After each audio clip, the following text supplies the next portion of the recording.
Hey guys, welcome back. Yay, let's do some more math at freaking 10 o'clock at night.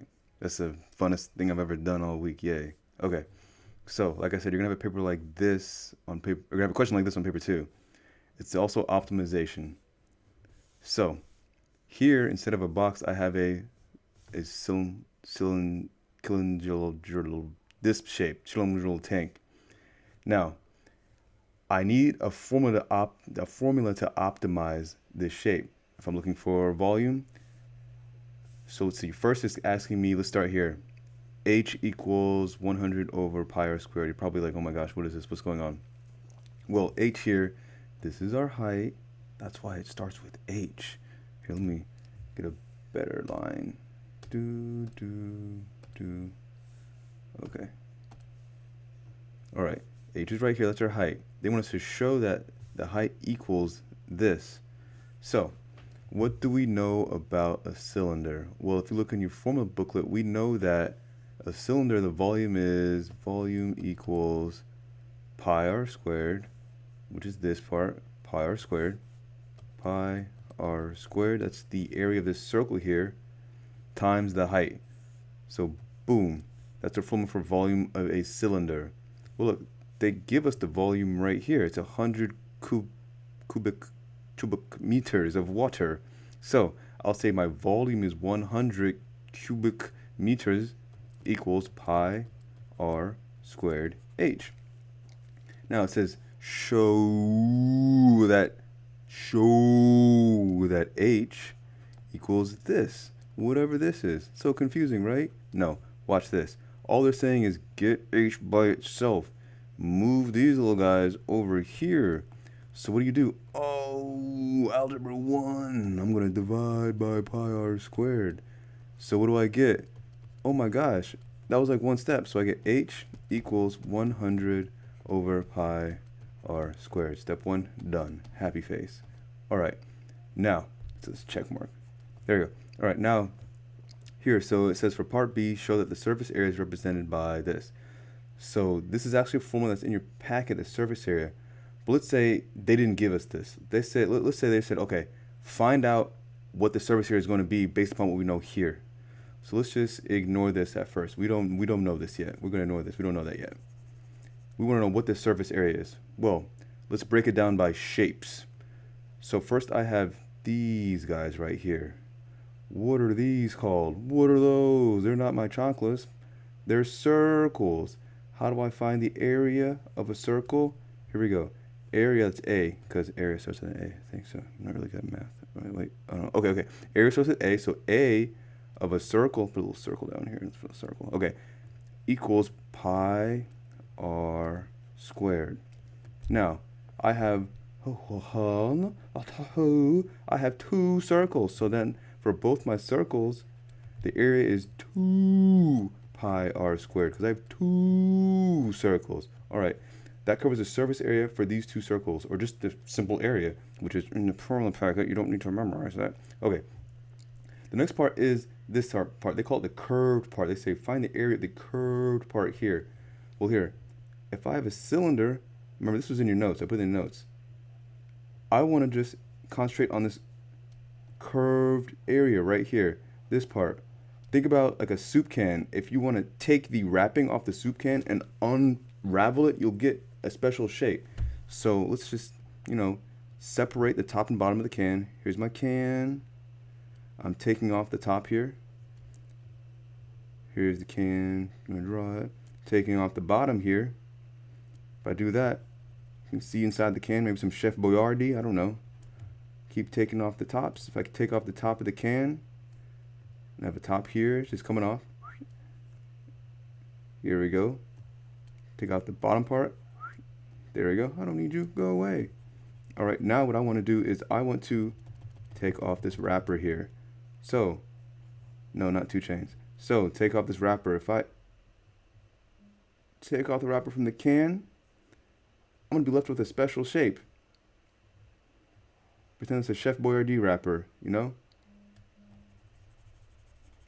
If I keep unraveling this, I'm going to get a rectangle.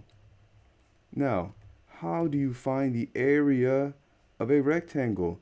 Oh yeah, somebody said, oh, length times width. I'm sure at least one of you said that. Dear God, I hope one of you said that. Okay, all right, so here's my length, here's my width. Now, let's define these two measurements in terms of what we have here. So, if you see this width here, isn't this the same thing here as my height? If I put h here, h here, h here, h here, oh, my length, or my width is h. And what do we say h equals? Oh, h equals this, 100 over pi r squared. 100 over pi r, oops, sorry. Here we go, 100 over pi r squared. All right, we have h, which is our width. Now our length. Our length is this piece up here. Just unraveling this piece right here in the shape of a circle. So here, I just want this distance around this circle. That's what this represents here. This distance around that circle. There's a formula for that. We call that circumference. Circumference, C. How do I find the circumference of a circle? That's also in the formula packet. Circumference equals 2 pi r. So then my length is actually my circumference, which is just 2 pi r. So now, okay, if I want the surface area of this shape, I have here my two circles. And then I have this rectangle here. Now, the area of these two circles is this right here. I need to add the area of the rectangle. And again, the area of a rectangle is the area of a rectangle. That's a rectangle, don't make fun of me. Equals length times width, which we have what? Oh, the length is 2 pi r times the width is, oh, what? Oh, it's the height right here. So it's just times 100 over pi r squared. Oh, let's multiply those straight across. What do I get? So you see, this is on top. That crosses off with that. Oh, that crosses out with that. And I'm left with 2 times 100. So then I get 200. I think that's right. Didn't use my calculator. Go me. So then I'm left with, oh, so I took out one of the r's here, so I'm just over r. So now I should have this, 200 over r. I think that's what I had here. Let's just check to make sure. Let's get this to eraser. Oh my God, we did it. Yep, wasn't that hard, was it? I know. So, next. We're not done yet. We haven't done the optimization yet. Okay. So, next part. Here, find ds dr. What they're asking for here is the derivative of our surface area. So, set this, boom. Boop. There we go. So, they want our surface area formula that we got. So we got what? The surface area equals, let's look back at that. Other way. Surface area was this. We got 2 pi r squared plus 200 over r. So 2 pi r squared, remember that's our two circles here, plus we got 200 over r. Now, whenever you see this weird thing here, d over d, something that means derivative. Derivative.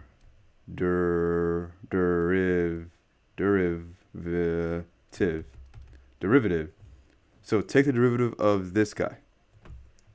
Power rule. So, okay. So I take this 2, put it over here, multiply. So I get 4 pi r, and then the 2 minus 1. So it just leaves 1. So you're probably wondering, wait, why didn't you do anything with the pi? I didn't need to. Pi just represents a number. So I'm going 4 times pi r. So then plus, oh, what about this guy? So this is where you all always get confused. So this, remember, can be rewritten.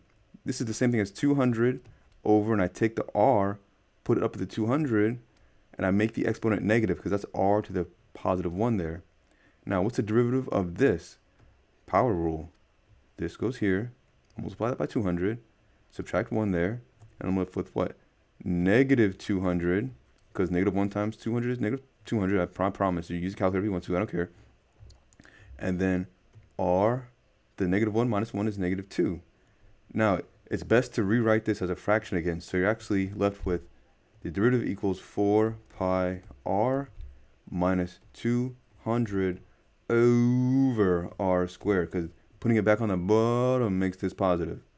Boom. That's your derivative. All right. So now it says find the value of r that minimizes the surface area. Again, we're going to have a graph. Looks really crazy and funky, like blah, blah, blah, blah. But we want it to cross the x-axis, and we want this value here. Now, just for time's sake, I will go ahead and use Desmos, but you can't do that on the test. You have to use your calculator. So let me get into Desmos.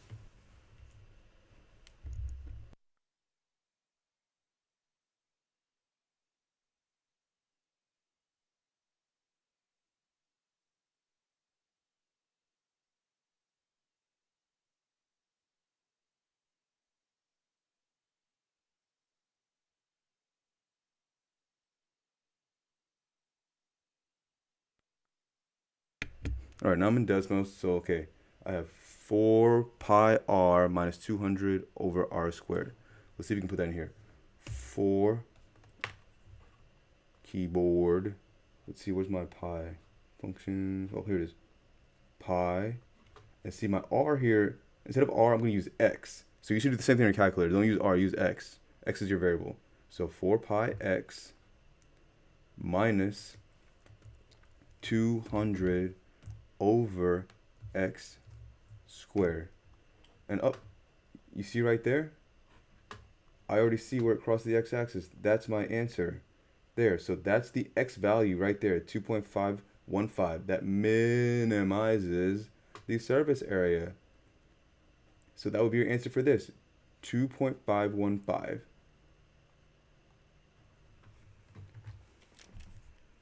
So my value of r, my value of x would be 2.515.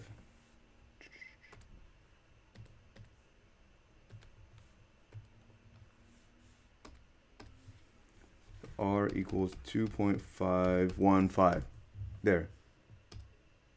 Last part, they say, oh, calculate the minimum surface area of the water tank. So I know that R equals 2.515.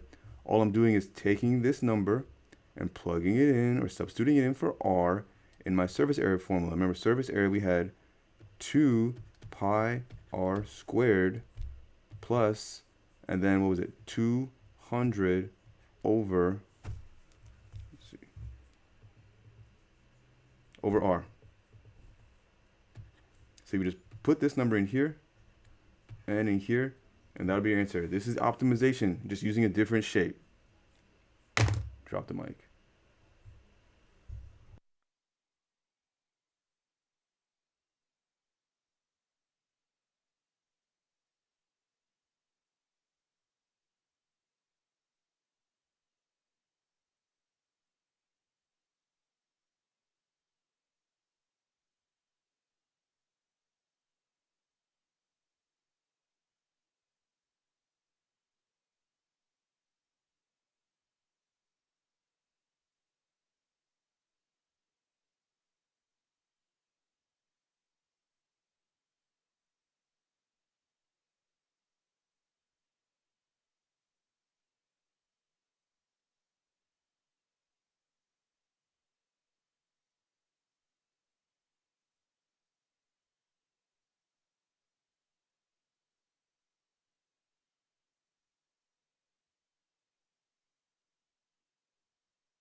Okay, back to basic math. All right, here's an equation.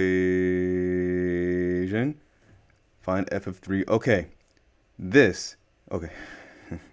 If you're 16, 17, 18, even 19 years old, some of you, and you still don't understand this, boy, all this is saying is put 3 in everywhere you see x. So this is what you're doing.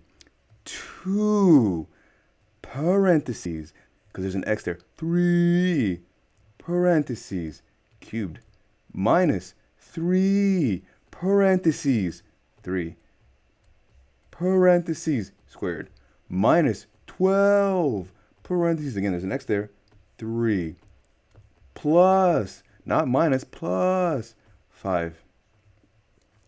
Okay, let me get my calculator because, you know, math is difficult. So let's see. Okay, it says 2 times 3 cubed minus 3 squared minus 12 times 3 plus 5. Okay, brother. And I get negative 4. That gives me negative 4. I'm going to go ahead and write negative 4 right here. Equals negative 4. Boom. Okay. Now, again, look at this. This little guy right here, that means derivative. Derivative. I swear, if somebody asked me, Mr. Rustin, does this mean squared? I'm gonna just break a window. I'm gonna break a door. So please, this means derivative, not squared. Derivative. So take the derivative of this guy here. Again, this is not the same as that. That's the function. Just to educate you some more. Remember, you learned in Algebra 1. This is the same thing as y. Okay, y equals this. F of x equals this. This is not y. This is the derivative. So power rule. So this guy goes in here. Multiply. 3 times 2x. 3 minus 1. Next. This goes over here. So it's negative 3 times 2x. 2 minus 1. Whew, getting there. That's a 1 there. It's not a 0. That's a 1. Goes over here. So I have negative 12 times 1. X. 1 minus 1. And then look. You see this here?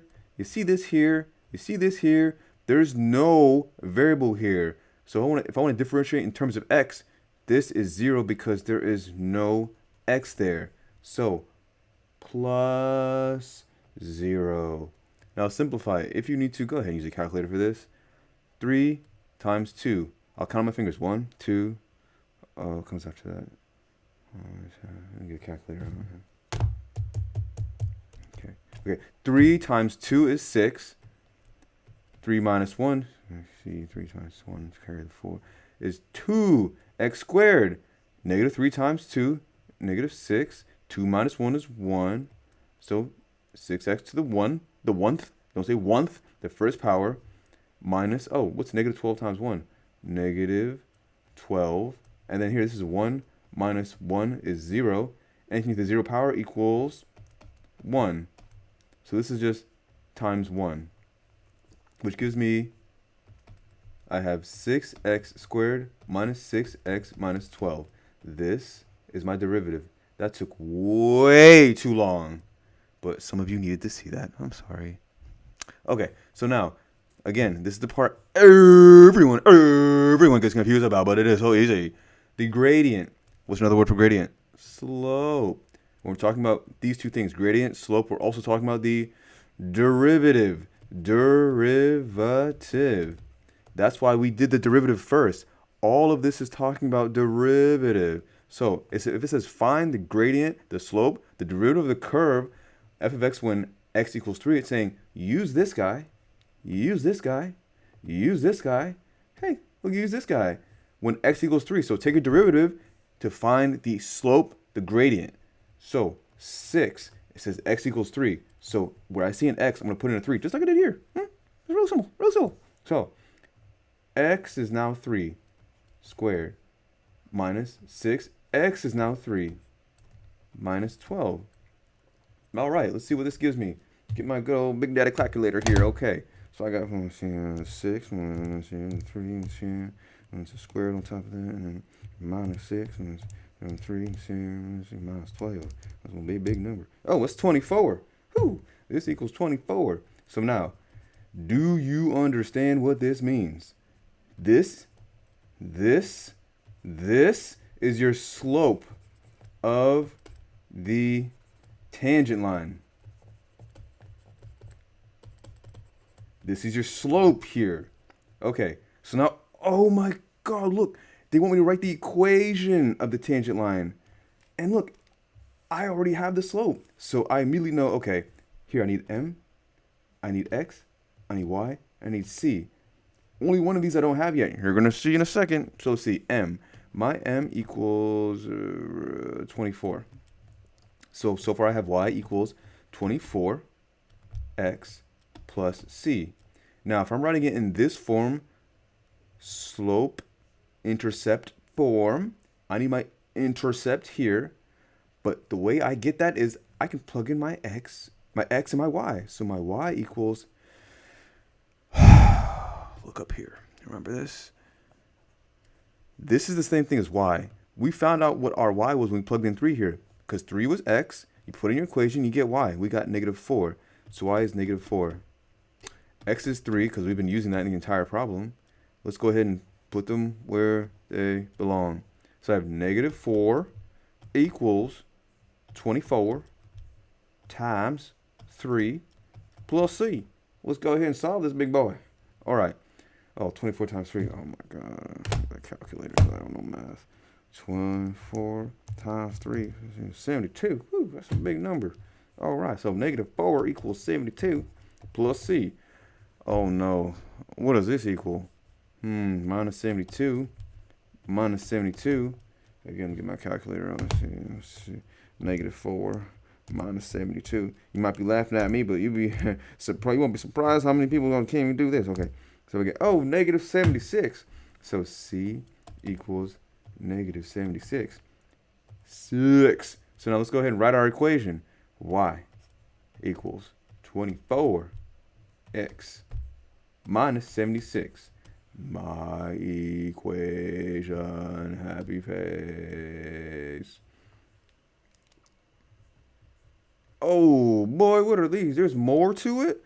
Whoo! Whoa. Okay, well, let's look at this. Okay, let's look at this. All right, so now find the x coordinates of the points on the curve where the gradient is equal to -12. Okay. Key words here. The gradient is equal to -12. Here, we don't know the x coordinates. We have to look for them. So we're not plugging anything for x. We're not substituting anything for x. We're looking for x. So here, again, we're going to be dealing with our derivative here. 6x squared minus 6x minus 12. So we have 6x squared minus 6x minus 12. So they're telling us the gradient, the slope, the derivative is equal to -12. So I want to see equals to -12. Now we solve this. Algebra, bruh. Come on. So look, add 12 to both sides. I'm looking for x. Oh, look at you go away. Now I have 6x squared minus 6x equals 0. And here comes the part that makes me want to cry. Factor this. I know. How dare I ask this from you, brother? Okay.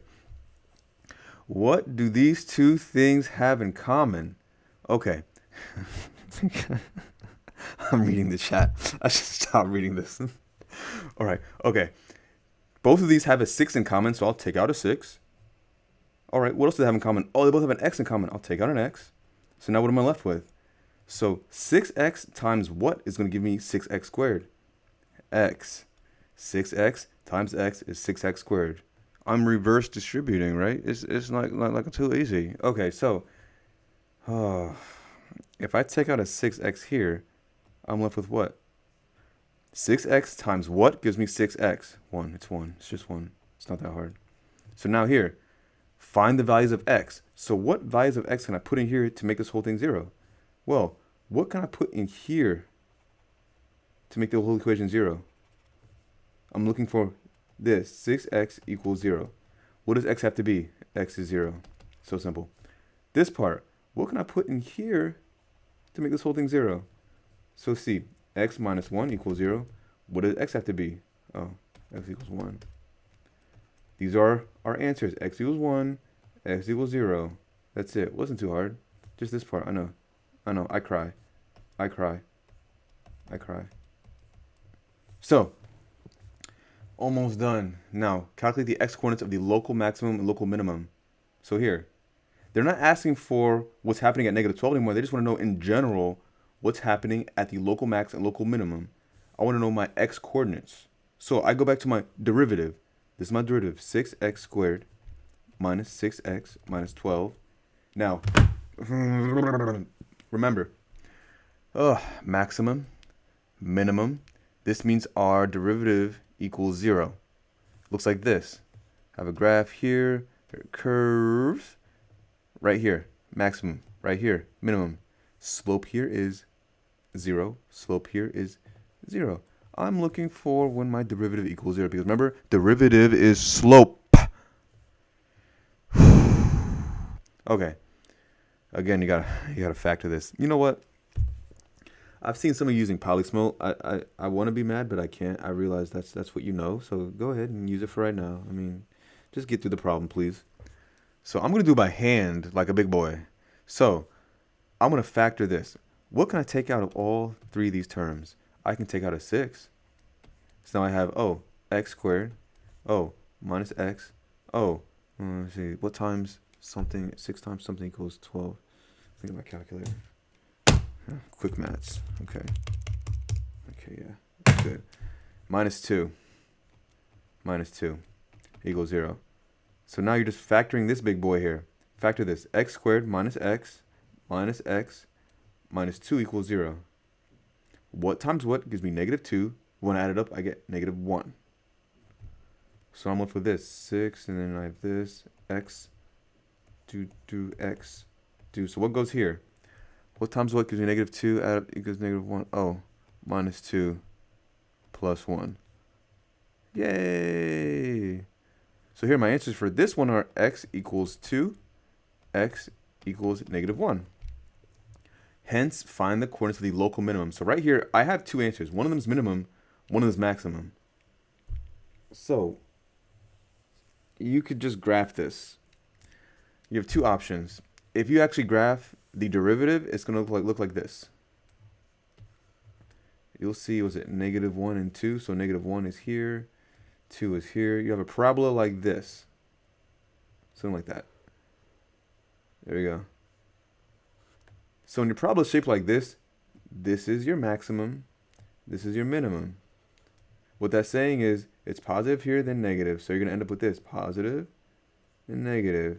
This is your maximum. So my local maximum is at x equals negative 1.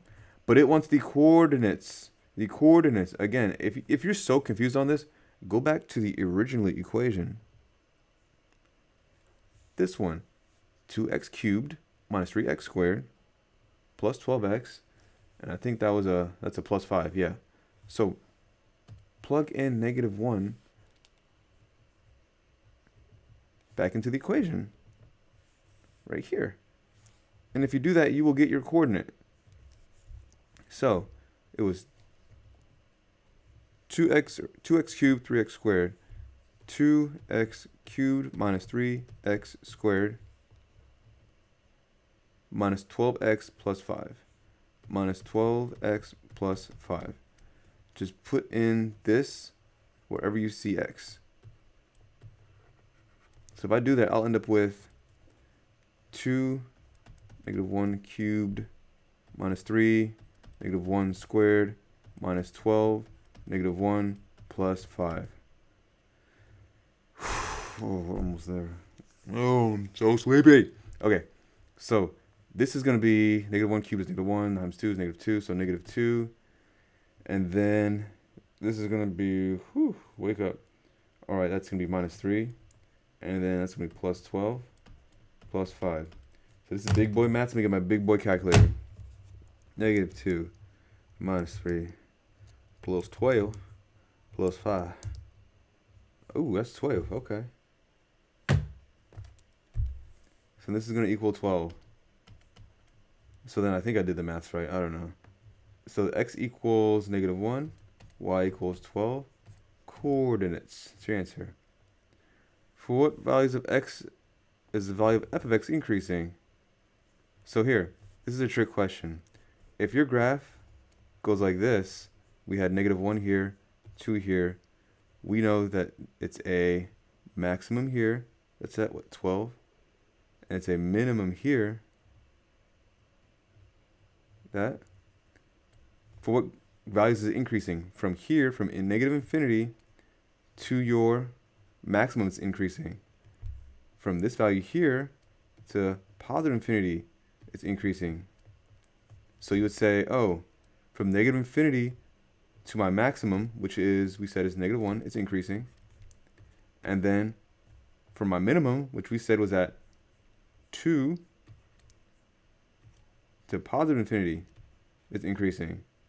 Again, you could just graph the original equation here, and just look on the graph and just get that there too. All right, last one. Oh no, normal line. Again, normal is not me. I'm not normal. But these lines can be normal. It means perpendicular. Remember, let's say I have a slope of a line. The slope is, let's say, y equals 2x plus 3. The slope is 2, right? The perpendicular slope would be -1/2. Change the sign and flip it. Negative reciprocal. So, point of tangency here, that just means where my tangent line touches the curve. So I'll go back, left, left. So here, remember, we actually found the point of tangency here. When x is 3, we found y to be -4. This is our point of tangency. We go back to this guy. So 3, -4. So 3, -4. This means that x is 3, y is -4. And with our original tangent line, we found the slope to be 24. See, slope of the tangent line was 24. So if I'm looking for a perpendicular line, the slope is going to be -1/24. See that? That's magic, I know. Now we get, oh, it even tells you which parts of the question to use. I forgot, it's so easy. Now, I want my equation in this form, but because I want to make things easier for myself, I always start with this. This is in the formula packet. You don't have to memorize this. So x minus x1. There you go. So here, I have y and x and m. So y minus plus 4, because it's a negative, equals m is, oh, -1/24. X minus, my x is here, -3. I need to look like this. So let's go ahead and distribute and do all that fun math stuff. Y equals, so y plus 4 equals -1 over, going really slow, 24x, and then -1/24 times -3 is plus 3/24. Whoo-wee. All right, the next step is I got to do, -4 on each side. You can see that. They want everything on one side and then a 0 on the other side. So y equals -1/24x plus, and then 3/24 minus 4. That's that big boy math again. Let me go ahead and use my calculator, what you should be doing every day. All right, so I got 3/24 minus 4. And I get -31/8.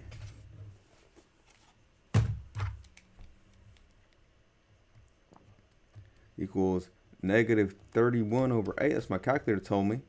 And then I get, well, look at this. You see how I don't have the same denominators here? It's going to make it easier in the end if I have the same denominators. So what I'll do here is, look at this. How do I turn this into a 24? I'll just multiply this by 3, top and bottom. So I'm left with, 24 over what? What's 31 times 3? Oh, I know. Why am I asking? 90, close, 93. There you go. So it's 93/24. So I'm left with y equals -1/24, x minus 93/24. You didn't have to do this. I mean, you could simplify this any way you want, but I'm trying to do it like this for a simpler explanation, simpler example. So the last part is I got to move the y to the other side. So 0 equals negative 1 over 24 x minus y minus 93 over 24. Now, you see this? The 24's got to get rid of them because I want only integers. Z means integer z. Integer z. So multiply everything by 24. So then I'll get 24 times 0 is 0. 0. Whoops.